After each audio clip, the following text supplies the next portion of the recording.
How's it going, everyone?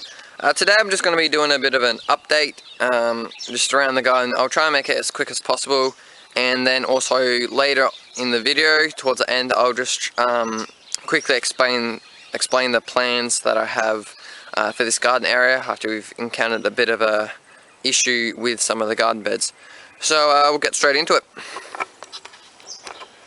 First, we're at the berry bed. This is the raspberries. The sheep really hit this hard because the sheep actually snuck into the garden and did a fair bit of damage.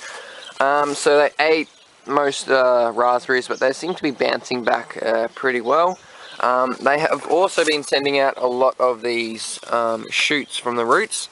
There's a lot of them from this plant. There's one, two, three, four, five from that plant, and then there's a few more in the the purple variety there, and a few from the heritage just there. So I'll let these grow till they're till they're bigger, probably about here, and just make sure that they have roots up their stems, and then I'll dig them out and replant them or sell them at my stall at the markets. Over to the brassica / melon bed. So here I've got some kale planted yesterday from seeds that had just sprung up in the brassica bed from last year, because the plant went to seed. So they're doing pretty well. Like I said, I only planted them yesterday, so they're still pretty small. This one there. So that is the red Russian variety. Over on the melon side of the bed, I have some Rockmelon Banana. So it's a banana shaped rockmelon. It's got more orange flesh. So I'm trying that out for the first time. Then I have some Star Moon watermelon from Rob. Thanks for that, Rob. That's doing really well, except it's got these yellow spots, and I don't know if that's a fungal disease or not. Yeah, and then in the cucumber bed, this pumpkin, the Buttercup Pumpkin, this was voted the best tasting pumpkin on the Diggers website. It's just a smaller variety pumpkin, probably about 2 kilos, a kilo maybe. First time growing it, but it's just doing very, very well. Thumping out these flowers. That's one of the female flowers. It's got fruit at the base. Very pretty flowers, and then a lot of them some of them that I've hand pollinated yesterday are closing up. They're doing very well. Had to prune it back a fair bit because it's just rambling on. Then we've got some white corn.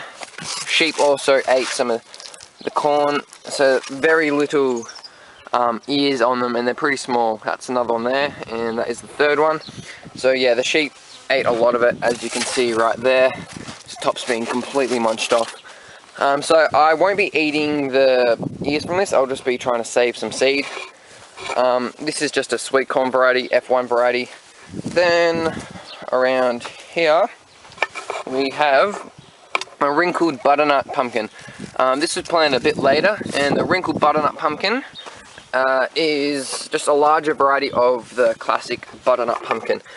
Very popular in supermarkets here in Australia. It's the very smooth, nutty flesh, very sweet as well. And we love to use the butternuts, so when I saw that variety, I thought I'll give it a go.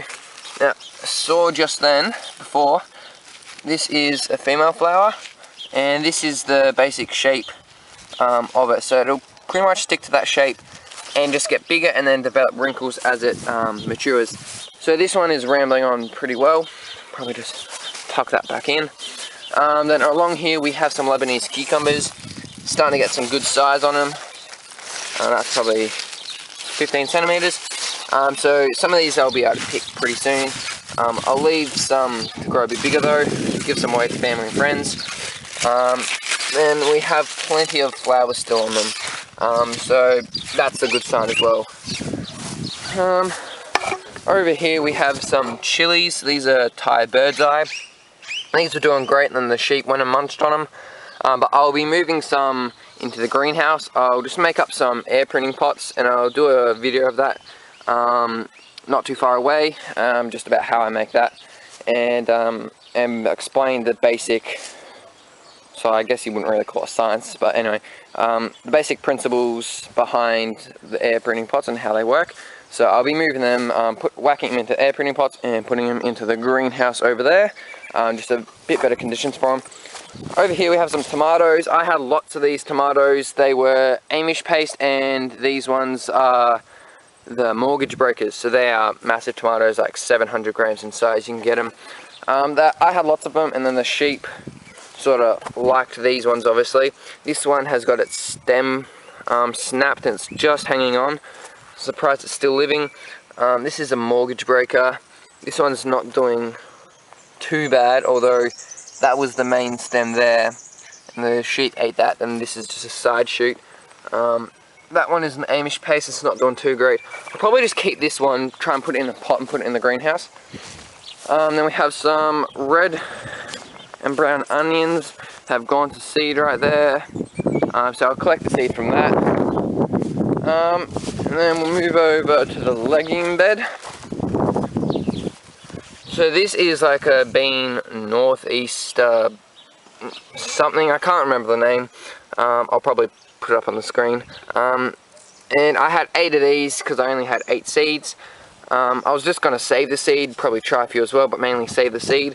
But the sheep sort of ate a fair few, so I've got pretty much just 3 left. There's these 2, and then this one has reshooted on the stems.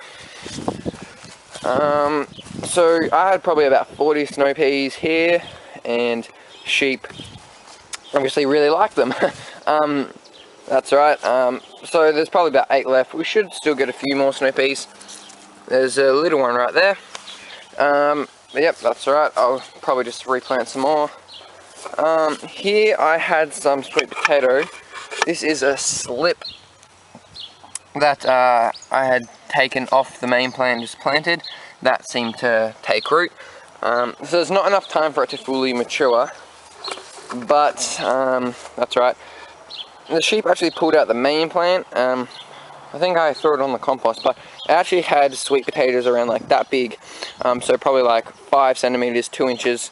And so that is actually, I'm very pleased with that, because now next year, later on this year in the spring and summer, I can replant some more. And now I know that they can actually grow down here in southern Victoria, so I'm very pleased with that. Quickly pop into the greenhouse. So there's not a heap in the greenhouse. Got some ginger here. This is a piece that I regrew from some stuff that I harvested last year, so that's doing very well. These 2 are pieces from the supermarket. This is actually from organic ginger. It was just reduced in price, so I grabbed that. But the leaves are sort of really curled and they're not unraveling very well. But they're doing very well. Over here we've got some more ginger. There's 2 plants in there, and also 2 plants here, just starting about to shoot. So that's a little shoot there, and that's another shoot there. This was planted a few weeks later than the others, but they're doing well. This is one of my root fig cuttings that's taken root. That's done very well. And then all of these down here, they're doing very well. So I'll replant them soon because they've all got roots. You can actually see at the bottom. Maybe not. And I looked about a week ago, and I could see roots down there. So I'll take out pretty much all of them and repot them. Blueberries, there's still a few there. It's a smaller one. But we've probably gotten about 300-400 grams of blueberries. We lost a lot to the birds when I kept this outside and forgot to net them. Sort of paid the price, but they were still delicious. The compost is doing very well. This was actually stacked up to about here a few weeks ago, and it's sunken right down. Then I added a few more layers as well.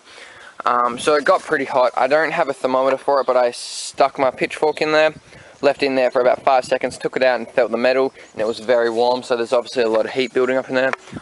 We have quite a few walnuts as well this year, a lot more than last year. There's just bunches of them you can see around there, and also all around there. There's just a lot more walnuts than last year.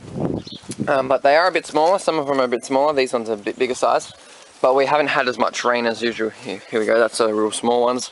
But hopefully they can swell up a bit. So that is pretty much it for the update. There we go. That's pretty much it for the update. But don't go away yet. Now I have been experiencing a lot of trouble in the garden beds with grass roots. Now our beds that the beds that I garden beds that I made, they were just made from old sort of wood that we just found around the side of the shed over there. I have been here on this property who knows how long, but it was free, so I used those. I made sure that I covered the ground very thickly with newspaper. That seemed to be doing pretty well, but the thing is, the grass roots were growing around on the sides. I'll just move around here. Now, so yeah, the grass roots, they weren't coming up really from underneath because the newspaper had been stopping them. They had been coming up, so like this one, the wood has been sort of unnailed. We had nailed them and it sort of came undone.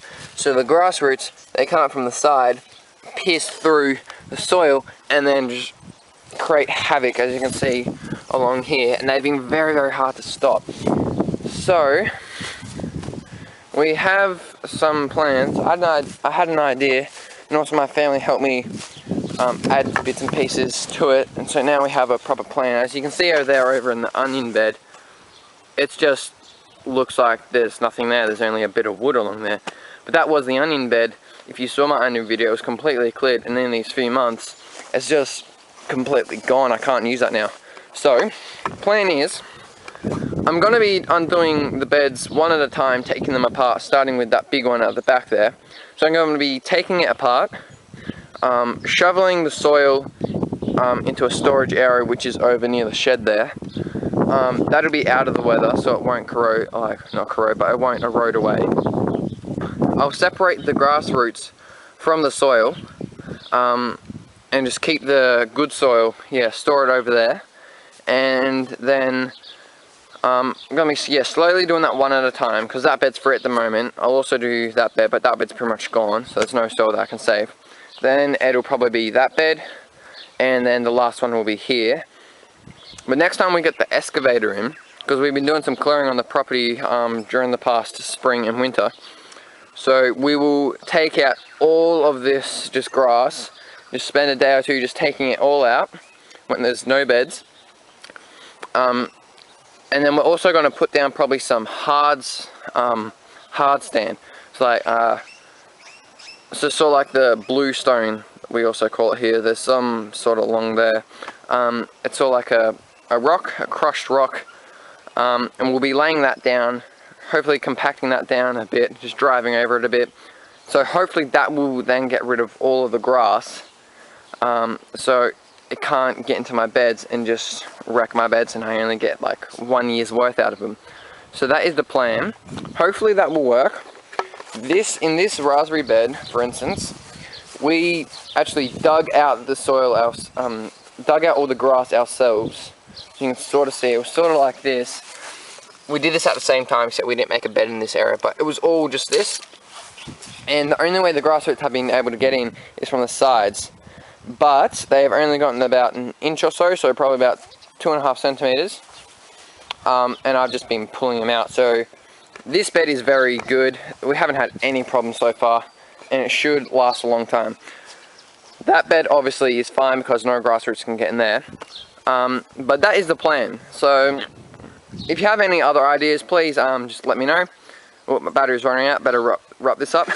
So thanks for watching. If you liked the video, please leave a big thumbs up. If you haven't subscribed, make sure you do for more videos, and just adding to my support, I'd really appreciate it as well. Hope you have a good one. Catch you later.